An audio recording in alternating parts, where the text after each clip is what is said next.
네, 오늘은 마태복음 강의 48번째 시간으로 신앙 고백 이후라는 제목으로 하나님 말씀 전할 때에 크신 은혜가 있게 될 수 있는 걸로 축복합니다.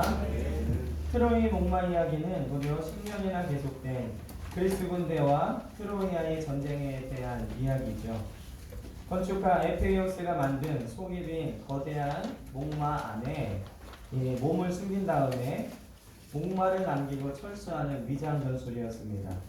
그 목마에는 그리스군이 철수하면서 이 아테네 여신에게 바치는 선물이라 이렇게 적어놓고 트로이 해변에 두었죠. 이 목마를 발견한 트로이군은 척자였던 신혼이라는 사람의 말을 듣고 이 목마를 성 내부에 들여놓으려고 했습니다. 근데 이 라오스라는 사람이 그리스군의 선물을 믿으면 안 된다며 반대했는데 이때 뱀이 나타나서 그의 아들의 목을 졸랐다고 합니다. 이를 목격한 트로이 사람들은 결국 목마를 성 안으로 들여놓았죠. 그리고 목마로 인한 고민은 잠시였을 뿐 트로이 사람들은 승리의 기쁨에 취해서 밤새 흥청망청 축제를 즐기고 골아 떨어졌습니다. 그 틈을 타서 목마 안에 숨어있던 오디세우스 등이 성문을 열어주었고 밖에서 대기하고 있던 그리스군이 트로이 성 안에 들어와서 그 성은 함락되게 되었죠. 그렇게 10년간의 전투가 마무리되었습니다. 살아남은 트로이 국민들 아프로디테와 트로이 왕족들은 이탈리아를 떠돌다가 로마를 정복했다라는 이야기가 있습니다. 이후에 이 트로이의 목마는요, 외부에서 들어온 요인에 의해 내부가 무너지는 것을 일컫는 용어가 되었는데, 이 얘기를 잘 생각해보면 트로이 목마 이야기는 승리에 도취되어 있다가 방심하고 망하게 되는 이야기라고 우리가 알 수 있습니다. 오늘 베드로도요, 자기가 예수님께 큰 칭찬을 받아서 칭찬에 도취되어 있다가 예기치 못한 이야기를 듣게 되는 장면입니다. 이 지난주에 우리가 말씀을 봐서 알지만 예수님이 바요나 시모나 내가 복이 있다 라고 이렇게 크게 칭찬하셨는데 오늘 예수님은 그런 베드로에게 사탄아 내 뒤로 물러가라 이렇게 말씀하고 계시다는 것이죠. 오늘 말씀은요, 흔히 순환 예고라고 하는 말씀입니다. 예수님이 십자가에 고난 당하실 것을 미리 제자들에게 알려주신 그 말씀인데 오늘 본문을 통해서 우리가 받을 수 있는 은혜는 첫째는요, 신앙 고백 이후입니다. 오늘 21절에 보면 이때로부터 예수 그리스도께서 자기가 예루살렘에 올라가 장로들과 대제사장들과 서기관들에게 많은 고난을 받고 죽임을 당하고 제3일에 살아나야 할 것을 제자들에게 비로소 나타내시니 이렇게 기록을 하고 있죠. 이때로부터는 언제를 말하느냐? 바로 베드로의 신앙 고백 이후부터 말하고 있는 것입니다. 예수님은 베드로의 신앙 고백을 들으신 이후부터 죽으심과 부활에 대해 제자들에게 자세히 설명하고 계십니다. 예수님께서는 왜 신앙 고백 이후에 이런 비밀들을 알려주셨는가? 그것은 바로 제자들의 성숙도와 관련이 있습니다. 어린아이들은 듣고 깨닫는 것이 한계가 있죠. 또 어떤 이야기들은 어른이 돼서야 들어야 되는 이야기들도 있습니다. 영적인 세계도 마찬가지입니다. 진정한 신앙 고백을 한 후에 예수님을 진정으로 구주로 모신 자들에게만 하나님은 놀라운 비밀을 알려주십니다. 아이가 자라면서 알아가는 것이 점점 많아지는 것처럼 신앙생활도 점점 성숙해지면서 하나님과 천국의 비밀에 대해 더 많이 알아가게 되는 것이죠. 하나님께서는 우리의 믿음이 점진적으로 자라는 것을 기뻐하시고 또 성장과 성숙에 맞춰 놀라운 은혜와 복을 주시는 분인 줄 믿습니다. 그러므로 그리스도인들은요, 이 믿음의 성장이 멈추어서는 안 됩니다. 계속해서 성장하고 자라나야 될 줄 믿습니다. 우리 지난주 말씀을 기억해 보면 진정한 믿음의 시작은 진정한 신앙 고백을 할 때부터 시작된다 이렇게 말씀을 드렸는데, 그리고 예수님을 진정한 구주로 고백한 사람은 신앙의 성장이 있어야 하는데 내 믿음이 성장하고 있는지를 아는 두 가지 방법이 있습니다. 첫째는 오늘 말씀과 같이 말씀이 깨달아지고 하나님의 뜻이 계속적으로 이해되고 있는가? 그리고 두 번째로는 내가 점점 예수를 닮아가고 있는가?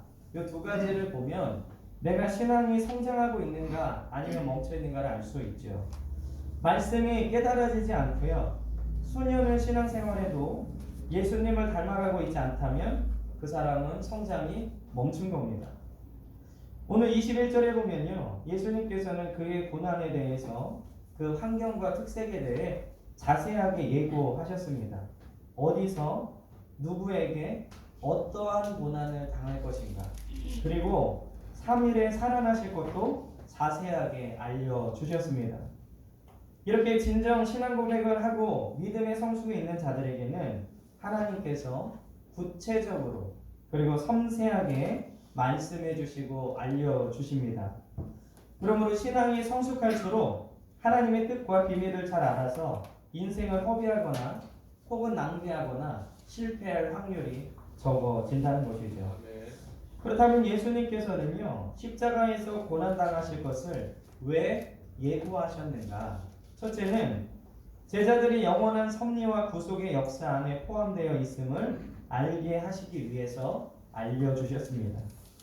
제자들은 우연히 예수님의 눈에 띄어서 예수님을 따르게 됐거나 혹은 자신들의 선택에 의해 예수님의 제자가 된 것이 아니라는 것을 알려주시기 위함입니다. 예수님의 죽으시는 것도 그리고 그들이 예수님의 제자가 된 것도 다 하나님의 섭리 안에 있는 것들입니다. 오늘 우리가 베델교회 교인이 된 것도 하나님을 알고 믿게 된 것도 하나님의 섭리 안에 있는 줄 믿습니다. 섭리하신다는 것은요, 우리를 인도하시고 하나님의 능력과 역사가 지금도 일어나고 있다는 것이죠. 저는 작금의 우리 한국 사회의 모습 그리고 세계적으로 일어나는 이 모든 것들이 하나님의 섭리 안에 있다고 믿습니다. 할렐루야. 그러므로 우리가 방비할 것은 방비하고 예비할 것은 예비하지만 모든 것이 하나님의 섭리 안에 있다. 하나님의 섭리 없이 바이러스가 퍼지거나 그러한 일들이 일어나지 않기 때문에 여러분들은 오늘 드린 찬양의 가사처럼 참된 부모 되신 하나님을 더욱더 의지하시길 주의 이름으로 축원합니다. 너무 두려워하지 마십시오. 네, 다 하나님께 달려있기 때문에 그렇습니다. 우리가 섭리가 나왔으니까 드리는 말씀인데 지금 세상은 코로나19 때문에 기독교를 좋은 시각으로 바라보지 않겠죠. 세상 사람들은 신천지나 우리를 구별하지 못하기 때문에 그렇습니다. 그러나 이럴 때일수록 우리 믿는 자들이 더욱더 구별되게 생활하셔서 하나님의 영광을 드러내시길 주의 이름으로 축원합니다. 그리고 여러분들이 여러 가지 소식들을 접하실 텐데 어떤 대형교회 목사님은 이 코로나19 바이러스가 중국을 향한 하나님의 심판이다 이렇게 말하시는 분들도 계시고 또 신천지 교주는 이게 사탄의 소행이다 이렇게 얘기를 했대요. 이게 다 뉴스에 보도가 됐는데 세상 사람들이 듣기엔 하나님의 징벌이야 마귀의 짓이야 뭐가 맞아 이렇게 헷갈릴 수도 있죠. 근데 우리가 기억해야 될 것 두 가지는 먼저는 예수님의 가르침은 어떠한 특정한 민족을 혐오하라고 가르쳐 주신 적이 없습니다.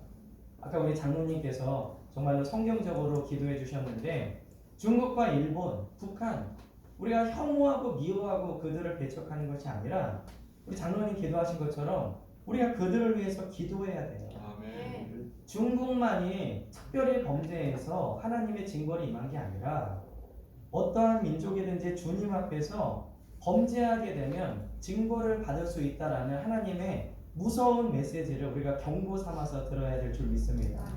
그리고 우리는 예수님을 닮는 사람들이기 때문에 어떤 민족, 어떠한 혈통, 어떠한 종족을 특별히 혐오해서는 안 돼요. 그건 절대로 주님의 가르침이 아닙니다. 우리는 사랑하고 그들을 위해서 기도하고 그들에게 선교해야 될 줄 믿습니다. 그러면 여러분들이 이 코로나19 바이러스를 보면서 참된 그리스도인으로서 두 가지를 명심하시길 바랍니다. 어떠한 이 종족이나 어떠한 인종도 혐오하지 않겠다. 이게 예수 그리스도의 가르침이고요. 두 번째는 이러한 것을 보면서 하나님의 심판에 대한 경고의 메시지는 우리가 반드시 받아들여야 될 줄 믿습니다. 그러므로 아까 장로님 기도하신 것처럼 우리가 회개할 건 회개하고 사랑하지 못했던 것에 대해서 주님께 용서를 구하고 더 참된 그리스도인으로서, 그리고 이 모든 일들은 어쨌든 하나님의 섭리 아래 있는 거기 때문에 성경적인 관점으로 우리가 분별할 수 있는 성도들 되시기를 주의 이름으로 간절히 축원합니다. 오늘 예수님께서 이 고난에 대해서 미리 예고하신 두 번째 이유는요, 하나님 나라에 대한 제자들의 그릇된 오해를 제거하시기 위해 알려주셨습니다. 제자들뿐만 아니라요, 당시 유대인들은 메시아가 오시면 로마를 정복하고 다윗왕과 같은 태평성대를 이룩하신 정치적인 메시아를 기다리고 있었습니다. 모든 사람들이 그렇게 생각했던 사상에서 제자들도 자유로울 수는 없겠죠. 그래서 이 자기들이 생각했던 메시아의 모습이 아닌 예수님께 실망한 대표적인 사람이 바로 가룟 유다입니다. 그래서 예수님을 팔아넘겼죠.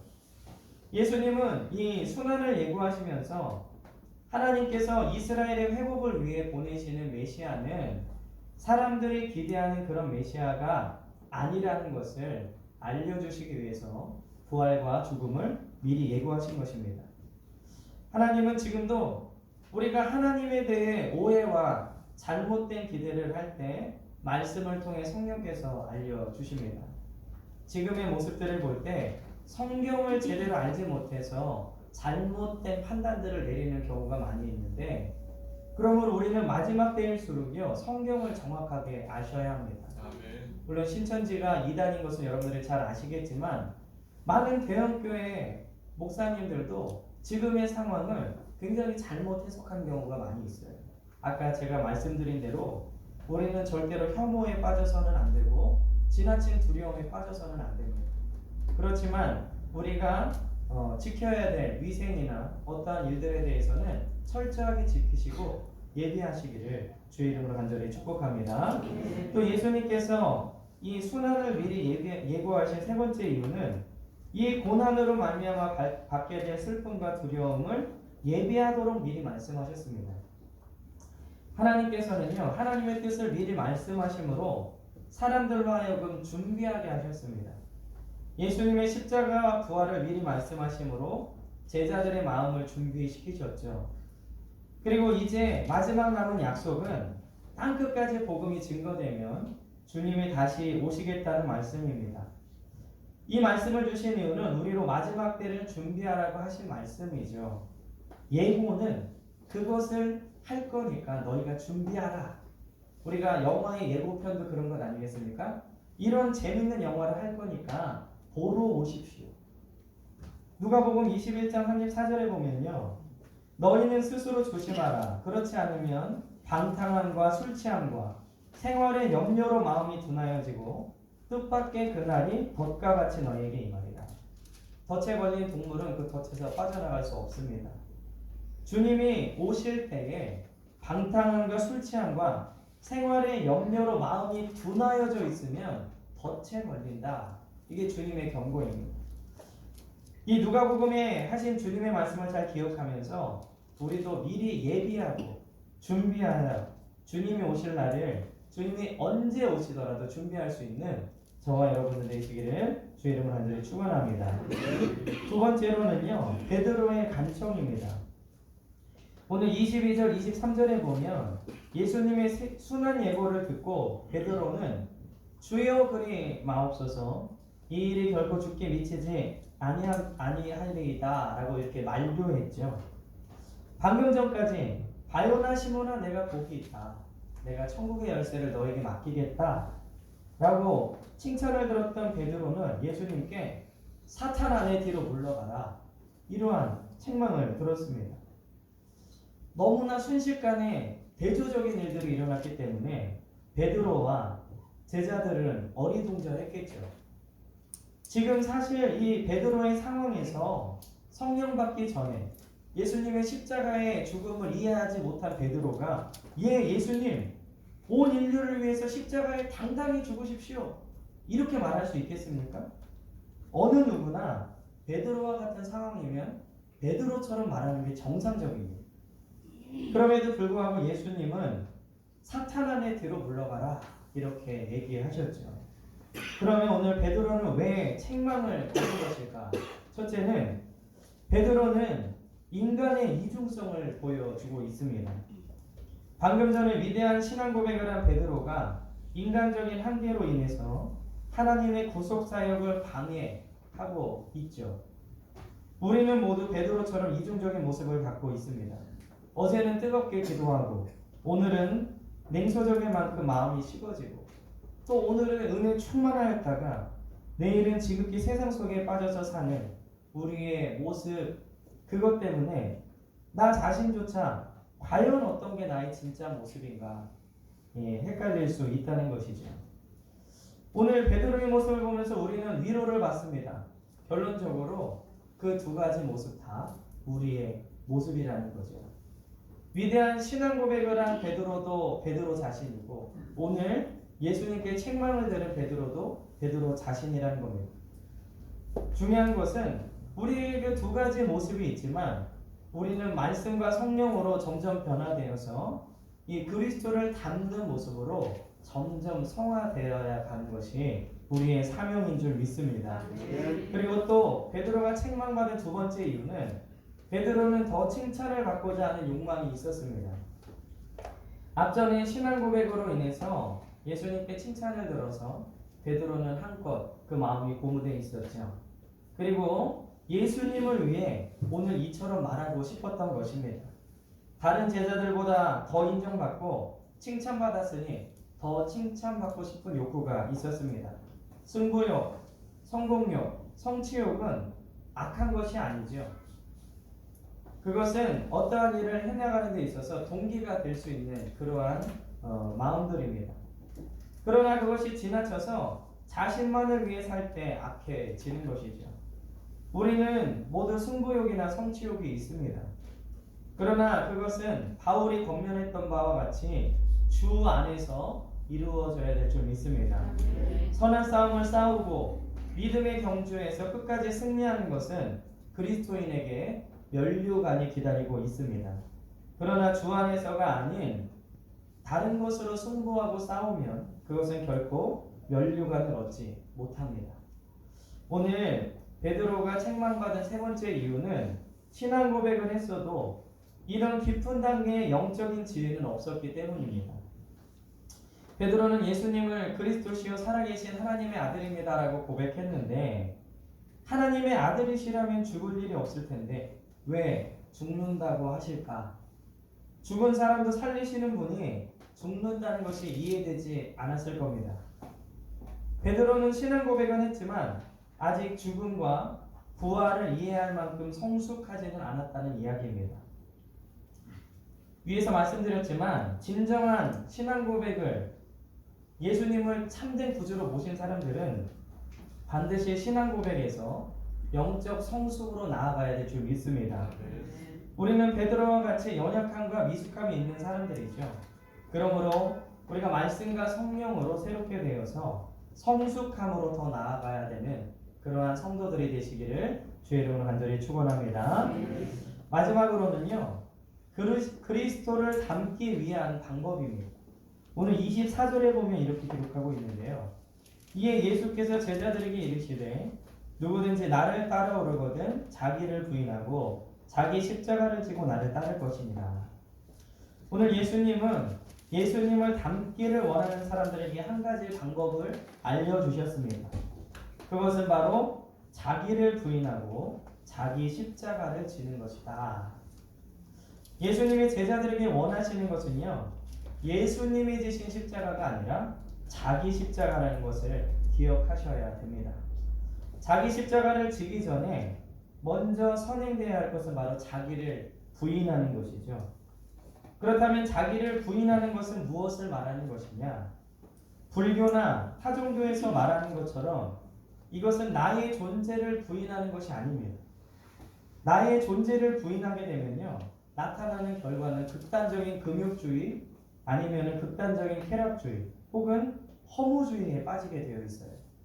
우리는 나라는 존재를 지으면 제대로 된 결과를 나타낼 수 없습니다. 성경은 내가 가장 소중한 존재라는 것을 알려주고 있는데 오늘 26절에 보면 이렇게 얘기하고 있죠. 사람이 만일 온 천하를 얻고도 제 목숨을 잃으면 무엇이 유익하리요? 사람이 무엇을 주고 제 목숨과 바꾸겠느냐? 오늘 예수님의 말씀을 봐도 우리에게 가장 소중한 건 우리 생명이라는 거예요. 나는 그만큼 소중한 사람이라는 거예요.